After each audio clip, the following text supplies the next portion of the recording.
ഒന്ന്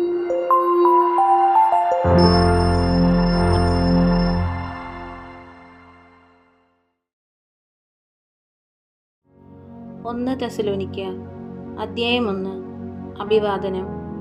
പൗലോസും സിൽവാനോസും തിമോത്തിയോസും ചേർന്ന് പിതാവായ ദൈവത്തിലും കർത്താവായ യേശുക്രിസ്തുവിലുമുള്ള തെസ്സലോനിക്കക്കാരുടെ സഭയ്ക്ക് എഴുതുന്നത്. നിങ്ങൾക്ക് കൃപയും സമാധാനവും. കൃതജ്ഞത, അഭിനന്ദനം. ഞങ്ങളുടെ പ്രാർത്ഥനകളിൽ സദാ നിങ്ങളെ അനുസ്മരിച്ചുകൊണ്ട് നിങ്ങൾക്കെല്ലാവർക്കും വേണ്ടി ദൈവത്തിന് ഞങ്ങൾ നന്ദി പറയുന്നു.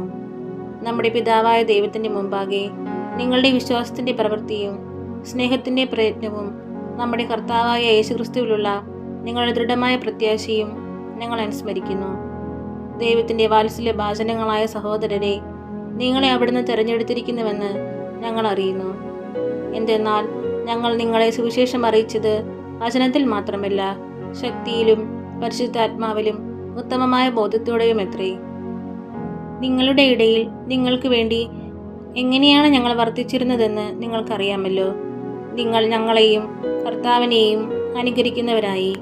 കാരണം വളരെ ക്ലേശങ്ങൾക്കിടയിലും പരിശുദ്ധാത്മാവിന് പ്രചോദിതമായ ആനന്ദത്തോടെ നിങ്ങൾ വചനം സ്വീകരിച്ചു.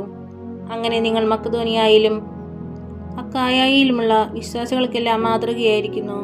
എന്തെന്നാൽ നിങ്ങളിൽ നിന്ന് കർത്താവിൻ്റെ വചനം മക്കദോനിയായിലും അക്കായയിലും പ്രതിധ്വനിക്കുക മാത്രമല്ല, ദൈവത്തിലുള്ള നിങ്ങളുടെ വിശ്വാസം എല്ലായിടത്തും ചെന്നെത്തുകയും ചെയ്തിരിക്കുന്നു. തന്മൂലം അതേക്കുറിച്ച് കൂടുതലായി ഒന്നും തന്നെ ഞങ്ങൾ പറയേണ്ടതില്ല. ഞങ്ങൾക്ക് ഏതു വിധത്തിലുള്ള സ്വാഗതമാണ് നിങ്ങളിൽ നിന്ന് ലഭിച്ചതെന്നും ജീവിക്കുന്ന സത്യദൈവത്തെ സേവിക്കുന്നതിനും അവിടുന്ന് മരിച്ചവരിൽ നിന്ന് ഉയർപ്പിച്ചവനും വരാനിരിക്കുന്ന ക്രോധത്തിൽ നിന്ന് നമ്മെ മോചിപ്പിക്കുന്നവനുമായ യേശുവെന്ന അവിടുത്തെ പുത്രനെ സ്വർഗത്തിൽ നിന്ന് പ്രതീക്ഷിക്കുന്നതിനു വേണ്ടി വിഗ്രഹങ്ങളിൽ നിന്ന് നിങ്ങൾ എപ്രകാരം പിന്തിരിഞ്ഞുവെന്നും അവർ ഞങ്ങളോട് വിവരിച്ചു. അധ്യായം 2. പൗലോസിന്റെ മാതൃക. സഹോദരരെ, നിങ്ങളുടെ അടുത്തേക്ക് ഞങ്ങൾ വന്നത് വ്യർത്ഥമായില്ലെന്ന് നിങ്ങൾക്ക് തന്നെ അറിയാമല്ലോ. നിങ്ങൾക്കറിയാവുന്നതുപോലെ ഞങ്ങൾ വളരെ പീഡകൾ സഹിക്കുകയും ഫിലിപ്പിയിൽ വെച്ച് അവമാനിക്കപ്പെടുകയും ചെയ്തു. എങ്കിലും കഠോരമായ ക്ലേശങ്ങളുടെ മധ്യേ ദൈവത്തിൻ്റെ സുവിശേഷം നിങ്ങളോട് പ്രഘോഷിക്കാനുള്ള ധൈര്യം ദൈവം ഞങ്ങൾക്ക് പ്രദാനം ചെയ്തു. ഞങ്ങളുടെ ഉപദേശം അബദ്ധത്തിൽ നിന്നോ അശുദ്ധിയിൽ നിന്നോ വഞ്ചനയിൽ നിന്നോ ഉത്ഭവിച്ചതല്ല. സുവിശേഷം വരമേൽക്കാൻ യോഗ്യരെന്ന ദൈവം അംഗീകരിച്ചതനുസരിച്ചാണ് ഞങ്ങൾ പ്രസംഗിക്കുന്നത്.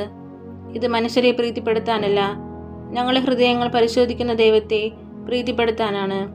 നിങ്ങൾക്കറിയാവുന്നതുപോലെ ഞങ്ങളുടെ പ്രസംഗങ്ങളിൽ ഒരിക്കലും മുഖസ്തുതിയുടെ വാക്കുകൾ ഉപയോഗിച്ചിട്ടില്ല. അത്യാഗ്രഹത്തിൻ്റെ പുറങ്കുപ്പായം ധരിച്ചിട്ടുമില്ല. അതിന് ദൈവം തന്നെ സാക്ഷി. ക്രിസ്തുവിൻ്റെ അപ്പോസ്തലന്മാരെന്ന നിലയിൽ മേന്മ ഭാവിക്കാമായിരുന്നിട്ടും ഞങ്ങൾ നിങ്ങളിൽ നിന്നോ മറ്റു മനുഷ്യരിൽ നിന്നോ മഹത്വം അന്വേഷിച്ചില്ല. ധാത്രി കുഞ്ഞുങ്ങളെ പരിചരിക്കുന്നത് പോലെ ഞങ്ങൾ നിങ്ങളുടെ ഇടയിൽ സൗമ്യമായി പെരുമാറി. നിങ്ങളോടുള്ള അതീവ താല്പര്യ നിമിത്തം ദൈവത്തിൻ്റെ സുവിശേഷം മാത്രമല്ല, ഞങ്ങളുടെ ജീവനെ തന്നെയും നിങ്ങൾക്കായി പങ്കുവയ്ക്കാൻ ഞങ്ങൾ സന്നദ്ധരായി. കാരണം നിങ്ങൾ അത്രമാത്രം ഞങ്ങളുടെ വാത്സല്യ ഭാചനങ്ങളായിരുന്നു. സഹോദരരെ, ഞങ്ങളുടെ കഠിനാധ്വാനം നിങ്ങൾക്ക് ഓർമ്മയുണ്ടല്ലോ. ദൈവത്തിൻ്റെ സുവിശേഷം നിങ്ങളോട് പ്രസംഗിക്കുമ്പോൾ ഞങ്ങൾ നിങ്ങളിൽ ആർക്കും ഭാരമായി തീരരുതെന്ന് കരുതി രാപ്പകൽ അധ്വാനിച്ചു. വിശ്വാസികളായ നിങ്ങളോടുള്ള ഞങ്ങളുടെ പെരുമാറ്റം എത്ര പവിത്രവും നീതിപൂർവകവും നിഷ്കളങ്കവുമായിരുന്നുവെന്നതിന് നിങ്ങളും ദൈവവും സാക്ഷികളാണ്. പിതാവ് മക്കളെ എന്ന പോലെ ഞങ്ങൾ നിങ്ങളെ ഉപദേശിക്കുകയും പ്രോത്സാഹിപ്പിക്കുകയും അനുശാസിക്കുകയും ചെയ്തുവെന്ന കാര്യം നിങ്ങൾക്കറിയാമല്ലോ. അത് തൻ്റെ രാജ്യത്തിലേക്കും മഹത്വത്തിലേക്കും നിങ്ങളെ വിളിക്കുന്ന ദൈവത്തിന് യോഗ്യമായ വിധം നിങ്ങൾ ജീവിക്കാൻ വേണ്ടിയാണ്.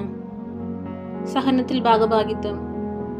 ഞങ്ങളിൽ നിന്ന് നിങ്ങൾ ശ്രവിച്ച ദൈവവചനം മനുഷ്യരുടെ വചനമായിട്ടല്ല, വിശ്വാസികളായ നിങ്ങളിൽ പ്രവർത്തിക്കുന്ന യഥാർത്ഥ ദൈവത്തിൻ്റെ വചനമായിട്ടാണ് നിങ്ങൾ സ്വീകരിച്ചത്. അതിന് ഞങ്ങൾ നിരന്തരം ദൈവത്തിന് നന്ദി പറയുന്നു. സഹോദരരെ, നിങ്ങൾ യൂദയായിൽ യേശുക്രിസ്തുവിന്റെ നാമത്തിലുള്ള ദൈവത്തിൻ്റെ സഭകളെ അനുകരിക്കുന്നവരായി തീർന്നു. എങ്ങനെയെന്നാൽ യഹൂദരിൽ നിന്ന് അവർ സഹിച്ചവയെല്ലാം തന്നെ സ്വന്തം നാട്ടുകാരിൽ നിന്നും നിങ്ങൾ സഹിച്ചു. യഹൂദർ കർത്താവായ യേശുവിനെയും പ്രവാചകന്മാരെയും വധിച്ചു. ഞങ്ങളെ ആട്ടിപ്പുറത്താക്കി. വിജാതിയരുടെ രക്ഷയെ കരുതി അവരുടെ പ്രസംഗിക്കുന്നതിൽ നിന്നും ഞങ്ങളെ തടസ്സപ്പെടുത്തിക്കൊണ്ട് അവർ ദൈവത്തെ അപ്രീതിപ്പെടുത്തുകയും എല്ലാ മനുഷ്യരെയും എതിർക്കുകയും ചെയ്യുന്നു. അങ്ങനെ അവർ തങ്ങളുടെ പാപങ്ങളുടെ അളവ് പൂർത്തിയാക്കുന്നു. ഇതാ അവസാനം ദൈവത്തിൻ്റെ ക്രോധം അവരുടെ മേൽ നിബന്ധിച്ചിരിക്കുന്നു. സഹോദരരെ, ആത്മന അല്ലെങ്കിലും ശാരീരികമായി കുറച്ചു നാളത്തേക്ക് ഞങ്ങൾ നിങ്ങളിൽ നിന്ന് വേർപിരിഞ്ഞു. അതുകൊണ്ട് നിങ്ങളെ മുഖാഭിമുഖം വീണ്ടും കാണാൻ അതീവ താല്പര്യത്തോടും ആകാംക്ഷയോടും കൂടെ ഞങ്ങൾ കാത്തിരിക്കുകയായിരുന്നു. അതിനാൽ നിങ്ങളെ സന്ദർശിക്കാൻ ഞങ്ങൾ പൗലോസായ ഞാൻ പല പ്രാവശ്യം ആഗ്രഹിച്ചു. എന്നാൽ സാത്താൻ ഞങ്ങളെ തടസ്സപ്പെടുത്തി. കർത്താവായ യേശുവിൻ്റെ പ്രത്യാഗമനത്തിൽ അവിടുത്തെ സന്നിധിയിൽ ഞങ്ങളുടെ പ്രത്യാശയും ആനന്ദവും അഭിമാനത്തിൻ്റെ കിരീടവും എന്താണ്? അത് നിങ്ങൾ തന്നെയല്ലേ? എന്തെന്നാൽ നിങ്ങളാണ് ഞങ്ങളുടെ മഹത്വവും ആനന്ദവും. അധ്യായം 3. തിമോത്തിയോസ്. ഈ വേർപാട് ദുസ്സഹമായി തീർന്നപ്പോൾ ആഥൻസിൽ തനിച്ചു കഴിയാൻ ഞങ്ങൾ തീരുമാനിച്ചു. നിങ്ങളെ വിശ്വാസത്തിൽ സ്ഥിരീകരിക്കാനും വേണ്ട നിർദ്ദേശങ്ങൾ തരാനുമായി ഞങ്ങളുടെ സഹോദരനും ക്രിസ്തുവിൻ്റെ സുവിശേഷത്തിൽ ദൈവത്തിൻ്റെ ശുശ്രൂഷകനുമായ തിമോത്തിയോസിനെ നിങ്ങളുടെ അടുത്തേക്ക് അയച്ചു. പീഡനങ്ങൾ നിമിത്തം ആർക്കും ഇളക്കം തട്ടാതിരിക്കാനാണ് ഇങ്ങനെ ചെയ്തത്. ഇതിനാണ് ഞങ്ങൾ നിയോഗിക്കപ്പെട്ടിരിക്കുന്നതെന്ന് നിങ്ങൾക്ക് തന്നെ അറിയാമല്ലോ. എന്തെന്നാൽ ഞങ്ങൾക്ക് കഷ്ടതകൾ സഹിക്കേണ്ടി വരുമെന്ന് നിങ്ങളോട് കൂടെ ആയിരുന്നപ്പോൾ തന്നെ ഞങ്ങൾ പറഞ്ഞിട്ടുള്ളതാണ്. അപ്രകാരം തന്നെ സംഭവിച്ചിരിക്കുന്നു. അത് നിങ്ങൾക്കറിയുകയും ചെയ്യാം. ഇക്കാരണത്താലാണ് ഇനിയും കാത്തിരിക്കുക അസാധ്യമെന്ന് വന്നപ്പോൾ നിങ്ങളുടെ വിശ്വാസത്തെക്കുറിച്ചറിയാൻ ഞാൻ ആളയച്ചത്. പ്രലോഭകൻ നിങ്ങളെ ഏത് വിധത്തിലും പരീക്ഷയിൽ വീഴ്ത്തിയേക്കുമെന്നും ഞങ്ങളുടെ പ്രയത്നമെല്ലാം പാഴായി പോയേക്കുമെന്നും ഞാൻ ഭയപ്പെട്ടു. എന്നാൽ തിമോത്തിയോസ് നിങ്ങളുടെ വിശ്വാസത്തെയും സ്നേഹത്തെയും സംബന്ധിക്കുന്ന സദ്വാർത്തയുമായി ഞങ്ങളുടെ അടുത്ത് മടങ്ങിയെത്തി. നിങ്ങൾ ഞങ്ങളെ സ്നേഹപൂർവ്വം സദാ സ്മരിക്കുന്നെന്നും ഞങ്ങൾ നിങ്ങളെ കാണാൻ ആഗ്രഹിക്കുന്നത് പോലെ തന്നെ നിങ്ങൾക്കും ഞങ്ങളെ കാണാൻ ആഗ്രഹമുണ്ടെന്നും അവൻ അറിയിച്ചു. ഇക്കാരണത്താൽ സഹോദരരെ, എല്ലാ സങ്കടങ്ങളിലും കഷ്ടതകളിലും നിങ്ങളുടെ വിശ്വാസം ഞങ്ങൾക്ക് ആശ്വാസം തരുന്നു. ഇപ്പോൾ ഞങ്ങൾ ജീവിക്കുന്നെങ്കിൽ അത് നിങ്ങൾ കർത്താവിൽ ഉറച്ചു നിൽക്കുന്നത് കൊണ്ടാണ്. ദൈവസന്നിധിയെ നിങ്ങൾ മൂലം ഞങ്ങൾ അനുഭവിക്കുന്ന ആനന്ദത്തിന് നിങ്ങളുടെ പേരിൽ ദൈവത്തിന് എങ്ങനെ നന്ദി പ്രകാശിപ്പിക്കും? നിങ്ങളെ മുഖാഭിമുഖം കാണുന്നതിനും നിങ്ങളുടെ വിശ്വാസത്തിൻ്റെ കുറവ് നികത്തുന്നതിനും വേണ്ടി ഞങ്ങൾ രാപ്പകൽ തീഷ്ണതയോടെ പ്രാർത്ഥിക്കുന്നുണ്ട്.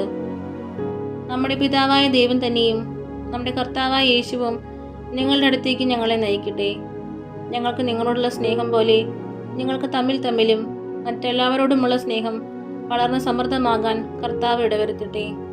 നമ്മുടെ കർത്താവായ യേശു ക്രിസ്തു തൻ്റെ വിശുദ്ധരോടുകൂടെ വരുമ്പോൾ നിങ്ങളുടെ ഹൃദയങ്ങളെ നിഷ്കളങ്കമായി നമ്മുടെ പിതാവായ ദൈവത്തിൻ്റെ മുമ്പിൽ വിശുദ്ധിയിൽ ഉറപ്പിക്കുകയും ചെയ്യട്ടെ.